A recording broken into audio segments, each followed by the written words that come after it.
Bismillahirrahmanirrahim. Assalamualaikum warahmatullahi wabarakatuh. Sobat beriman yang dirahmati Allah, di postingan kali ini kami ingin coba membagikan satu kisah yang masih menjadi kisah Nabi, yaitu kisah Nabi Syed alaihissalam. Nabi Syed ini adalah leluhur umat manusia. Setelah kasus terbunuhnya Habil oleh saudaranya Qabil, kemudian Siti Hawa melahirkan anak kembar yang laki-laki diberi nama Syed dalam bahasa Arab dan Ibrani atau Syad dalam bahasa Suryani, sedangkan yang perempuan diberi nama Azura. Pengarang kitab Qasas Al-Anbiya menyebutkan bahwa setelah menderita sakit selama 11 hari, Nabi Adam alaihissalam akhirnya wafat. Ketika masih sakit, Nabi Adam berwasiat kepada Syed untuk menggantikan posisi kepemimpinannya. Nabi Adam juga mengingatkan Syed menjaga kerahasiaan pelimpahan mandat ini agar jangan sampai diketahui oleh Qabil, sang pendengki. Menurut keterangan Ibnu Abbas, ketika Syed dilahirkan, Nabi Adam sudah berusia 930 tahun. Nabi Adam sengaja memilih Syed sebagai anaknya yang satu ini karena memiliki kelebihan dari segi keilmuan, kecerdasan, dan juga ketakwaan serta kepatuhan dibandingkan dengan semua anaknya yang lain. Sebagai Nabi, Syed alaihissalam menerima perintah-perintah dari Allah Azza wa Jalla yang tertulis dalam 50 sahifah. Demikian keterangan dari hadis Nabi SAW yang pernah diriwayatkan oleh Abu Dzar Al-Ghifari, sebagaimana pernah dikutip bahwa patut kita perhatikan dalam memilih pemimpin. Nabi Adam alaihissalam menjadikan ketakwaan, kecerdasan, dan ketaatan sebagai kriteria tolak ukur yang paling utama. Nabi Adam alaihissalam mengebawahkan faktor usia, postur tubuh, kekuatan fisik, dan aspek-aspek lainnya. Adapun nasihat Nabi Adam alaihissalam kepada Nabi Syed alaihissalam adalah sebagai berikut. Yang pertama, janganlah kamu merasa tenang dan aman hidup di dunia, karena aku merasa tenang hidup di surga yang bersifat abadi. Ternyata aku dikeluarkan oleh Allah Azza wa Jalla dari surga yang memiliki kebahagiaan dan ketenangan abadi.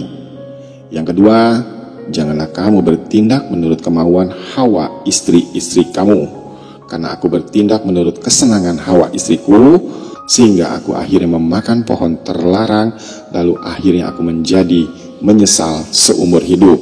Nasihat yang ketiga, setiap perbuatan yang kamu lakukan, renungkanlah terlebih dahulu akibat yang akan ditimbulkannya kelak.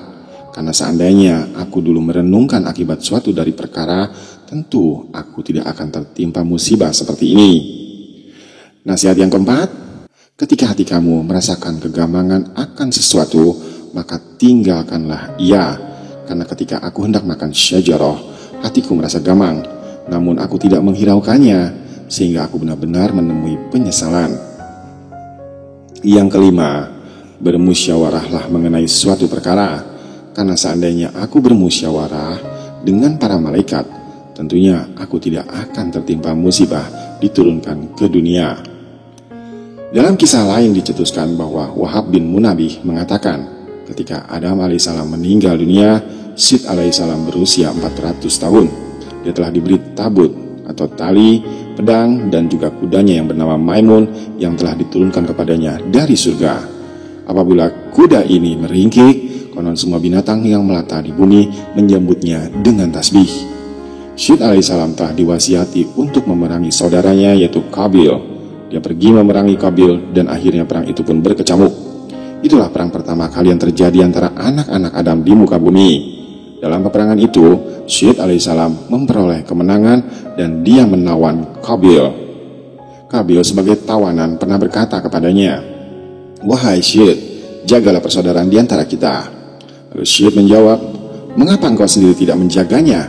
Engkau telah membunuh saudaramu Habil." Kemudian Qabil ditawan oleh Syed alaihissalam dan kedua tangannya dibelenggu di atas pundaknya, dan dia ditahan di tempat yang panas sampai akhirnya meninggal. Anak-anak Qabil bermaksud menguburkannya, namun tiba-tiba iblis datang kepada mereka dalam rupa berbentuk malaikat. Iblis berkata kepada mereka, "Jangan dikubur di dalam bumi, Iblis membawakan 2 batu hablur yang telah dilubangi tengah-tengahnya. Dia menyuruh mereka memasukkan Qabil ke dalam ruang antara 2 batu hablur itu dan memakaikannya dengan pakaian terindah dan meminyakinya dengan ramuan-ramuan tertentu sehingga dia tidak mengering.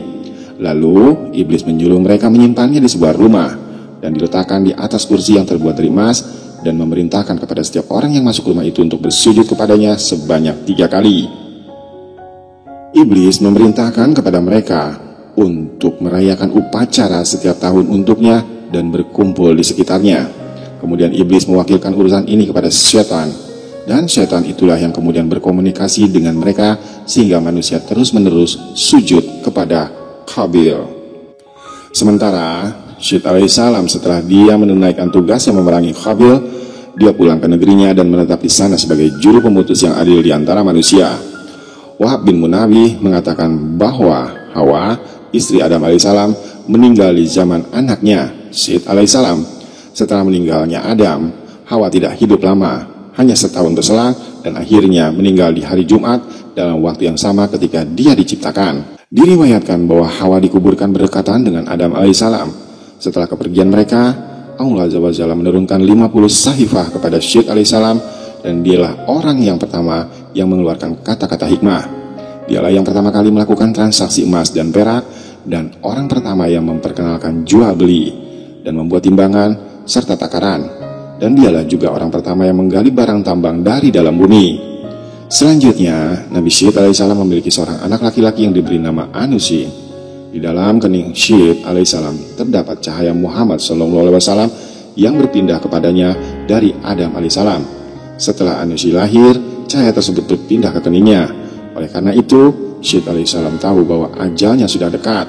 Dia melihat rambut-rambut sudah memutih. Maka pada tahun itu Syed alaihissalam meninggal dunia dalam usia 900 tahun. Wahab bin Munabbih mengatakan, setelah Syed alaihissalam meninggal, dia digantikan oleh anaknya yang bernama Anusi. Sebelum meninggal, Syed alaihissalam menyerahkan tabut, tali, suhuf, dan cincin kepada Anusi. Anusi berperilaku dengan baik dan memutuskannya dengan benar. Kemudian dia menikah dengan seorang wanita yang kemudian mengandung seorang anak, dan setelah anak itu lahir, cahaya Muhammad SAW yang ada pada Anusi pindah ke wajahnya. Anak tersebut diberi nama Kainan. Anusi terus melakukan kebiasaannya sampai dia menemu ajalnya. Sebelum meninggal, dia serahkan tabut dan syuhub kepada anaknya Kainan. Dia memberi wasiat dan mengangkatnya sebagai pengganti setelahnya.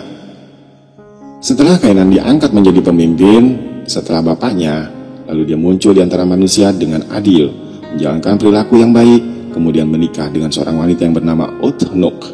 Dari pernikahan tersebut, Utnuk mengandung seorang anak laki-laki. Setelah lahir, anak tersebut pun diberi nama Mahlaila, dan cahaya Muhammad SAW pun pindah ke keningnya. Selanjutnya, Kainan sakit yang membawanya pada kematiannya. Maka dia serahkan tabut dan suhuf kepada anaknya dan mengangkatnya sebagai penggantinya. Berikut Mahlaila meninggal dan cahaya beralih ke anaknya yang bernama Yarid. Yarid pun meninggal dan cahaya itu berpindah ke anaknya yang bernama Ukhnukh, yang kemudian dikenal dengan Nabi Idris alaihissalam. Demikian sahabatku yang beriman yang dirahmati Allah, kisah Nabi Syed dan keturunannya yang berawal dari Adam alaihissalam. Semoga kisah ini bermanfaat dan menjadi tambahan wawasan bagi sahabat semuanya. Terima kasih sudah menonton. Semoga kita berjumpa kembali di postingan berikutnya. Wallahu a'lam bishawab. Assalamualaikum warahmatullahi wabarakatuh.